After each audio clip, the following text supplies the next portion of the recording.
The Trump administration did a 180 and rescinded a directive that would have placed a freeze on all federal grants and loans after the move caused chaos and sparked an intense nationwide backlash. And it's all thanks to the swift work of the Democrats who were all over it. Was that? Oh, they weren't all over it? Oh, that's too bad. For more on this, it's time for a closer look. As you might recall, the early days of Trump's first term in 2017 were very chaotic. There was mass confusion at airports after he tried to impose a Muslim ban. His national security advisor was caught lying and resigned, and his press secretary yelled at reporters about crowd sizes while wearing David Byrne's suit from Stop Making Sense. This is not my beautiful house. This is not my beautiful wife, and anyone who reports otherwise is fake news. So this time, to avoid that chaos, they were prepared. They had a plan, a project, if you will, for what to do in 2025. I don't remember what it was called because I didn't read it, which is something I have in common with the president. I have nothing to do with Project 2025. That's out there. I haven't read it. I don't want to read it purposely. I'm not going to read it. This was a group of people that got together. They came up with some ideas, I guess some good, some bad, but it makes no difference. I have nothing to do. Everybody knows I'm an open book. Oh, yeah, you're an open book. Some would even say blank. You're a blank open book. Like they have by the door at wedding receptions, and whatever somebody writes in it, that's what the book is now.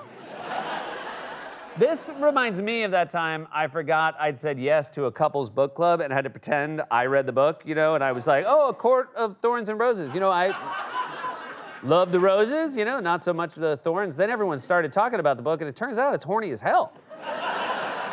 I said to my wife afterwards, you're telling me the elves? Why isn't that on the cover? Well, of course you blur it out, but still. By the way, I have no trouble believing Trump didn't read Project 2025 since he apparently doesn't read any of the executive orders he signs either. What is this one? Withdrawing from the World Health Organization, sir. Ooh, that's a big one. Signing an executive order, or did your grilled chicken fajita arrive? Ooh, this is why I love coming to Applebee's. Of course, it doesn't matter if Trump read Project 2025. He didn't have to. The plan was laid out by J.D. Vance long before he was ever Trump's running mate. A lot of conservatives had said we should deconstruct the administrative state. We should basically eliminate the administrative state. And I'm sympathetic to that project, but another option is that we should just seize the administrative state for our own purposes. Is that a podcast hosted by a Swiffer?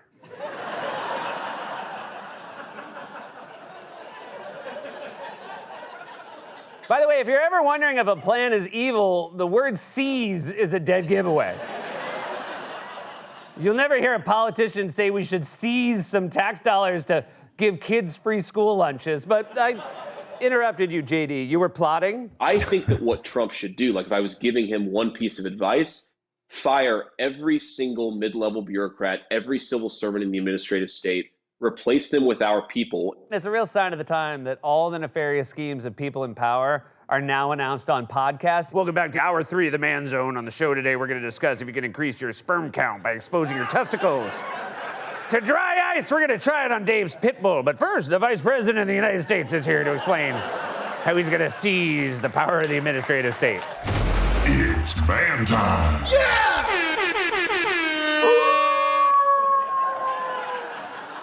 So we bought an air horn and we got to use it. But that's always been the plan. Trump didn't have to read it because the people around him were prepared to implement it. And that's exactly what they've done with their first week in power. They've fired everyone from anti-corruption watchdogs to career prosecutors to officials at the National Labor Relations Board, just to name a few. And then they basically tried to shut down the entirety of the federal government. Washington, in a state of confusion after the Trump administration issued a temporary pause on all federal grant and loan programs. A move described by the Political Playbook this morning as Trump's massive power grab. At stake, potentially trillions in federal grants and loans and aid. This could impact millions of Americans and millions of people overseas, from disaster aid to small business assistance to support for charities and food assistance programs. Trump's sweeping freeze on an estimated $3 trillion in federal spending. The order laid out in this memo, which reads, quote, federal agencies must temporarily pause all activities related to obligation or disbursement of all federal financial assistance. Words that today, those words plunge states, schools, hospitals, nonprofits across America into chaos. All loans and grants from the federal government, federal assistance will be paused. We're talking about rental assistance, school breakfast and lunch programs, Head Start, federal grants for water infrastructure. You know, I had very low expectations for what Donald Trump's first week in office would be like, but even I did not think that he would just, turn the government off. I mean, on purpose, that is. Like, if there was an actual switch that did it, I could see him around with that, Sir, you don't want to touch that. Why? What does it do? It turns the government on and off. Oh, fun. No school lunches? Yes, school lunches. No school lunch? Yes, school lunch. So Trump essentially tried to shut down the government, which immediately unleashed mass confusion and chaos before a judge halted the freeze. Everything from hospitals to preschools to police departments thought they might be affected. School lunches, Meals on Wheels, homeless shelters, the Veterans Suicide Prevention Program, and the National Center for Missing and Exploited Children were all prepared to lose funding. This issue dominated the first briefing held by the White House Press Secretary Caroline Leavitt. She said the administration was trying to, quote, be good stewards of public money. So what does this pause mean? It means no more funding for illegal DEI programs. It means no more funding for the Green New scam that has cost American taxpayers tens of billions of dollars. It means no more funding for transgenderism and wokeness across our federal bureaucracy. Yeah, no more money for transgenderism and wokeness at the, let's see here, Phoenix Fire Department, which was slated to lose $35 million under the freeze. I'm so tired of all these woke firefighters coming to my house refusing to put out the fire because they're too busy tantalizing us with their hot shirtless calendars. This is such a colossal up. Republicans didn't even seem to be on the same page about whether any of the funding freezes were intentional or not. For example, Georgia Republican Congressman Rich McCormick embraced the federal freeze of school lunch programs and suggested it was good because kids who can't afford school lunches can just get jobs. When you talk about school lunches, hey, I worked my way through high school. I don't know about you, but I worked since I was, before I was even 13 years old. I was picking berries in the field before we had child labor laws that precluded that. I was a paper boy. And when I was in high school, I worked my entire way through. You're telling me that kids who stay at home instead of going to work at Burger King and McDonald's during the summer should stay at home and get their free lunch instead of going to work? I think we need to have a top-down review. But a lot of these kids aren't even of like working age. They're young kids, and as you well know. I get that. Did you though? Did you get that? Because it seems like you want kids who live in cities to, let me check my notes here, pick berries? Also, I'm glad you had a newspaper route, my dude, but not sure you've been paying attention. The newspaper business isn't exactly thriving. I mean, what are kids supposed to do today? Go door to door giving the Wordle in person? Oh, yeah. Hey, kid, let me see. I'll start with peach. Oh, the E is green and the C is yellow. All right, give me a second. So on the one hand, you have Republicans defending the freeze. On the other hand, you have Republicans claiming that actually it was all one big misunderstanding. And to make that case, the White House dispatched their most charismatic spokesperson, Stephen Miller.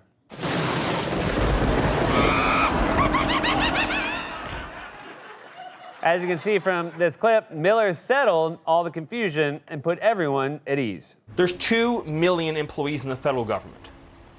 Overwhelmingly, the career federal service in this country is far left wing. Okay, but let me just an entire workforce is having a. Whoa! Did you just say that saying someone voted for Kamala Harris is demonizing them?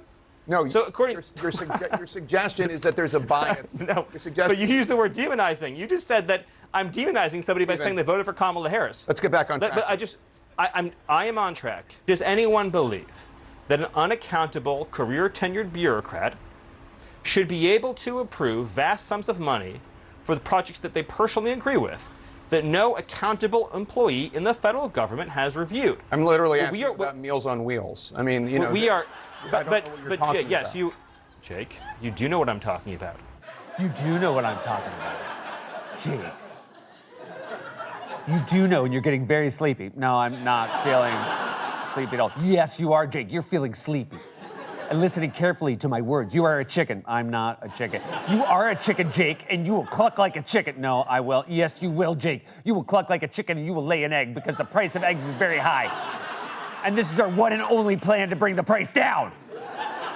It won't surprise you to learn that this funding freeze caused a massive nationwide outcry, which finally kicked sluggish Democrats into gear. Let go, Democrats. This is your moment to grab the national spotlight. Avengers, assemble! It's unclear how long the freeze will last. House Democrats are scheduled to hold a virtual emergency meeting tomorrow in response. Sorry, the Avengers can't assemble until tomorrow?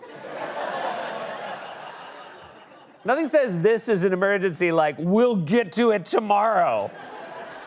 Today, the Democrats did eventually get around to holding a press conference, and they laid out their detailed plan for fighting back against Trump's abuses of power. Let's hear it. The roots of democracy are deep. And what we're saying is go to your local official, your local congressman, or your local senator, and have them get to the president. But the roots of democracy are deep. People are aroused. I haven't seen people so aroused in a very, very long time. Move over, Phoenix firefighter calendar, because someone just landed January in the hunks of the Senate. I have never, in my life, been less aroused than hearing Chuck Schumer say the word aroused. It's like hearing your grandpa say, "These pancakes are moist, ugh." This debacle may have caused chaos and confusion, but it was not an accident. It's part of a plan by Trump and his cronies to dismantle the government, hand over its core functions to billionaire oligarchs so they can rip you off. That's it. We need a Democratic Party that can explain that, because when Trump and his MAGA minions seize power, they get very aroused. This has been a closer look.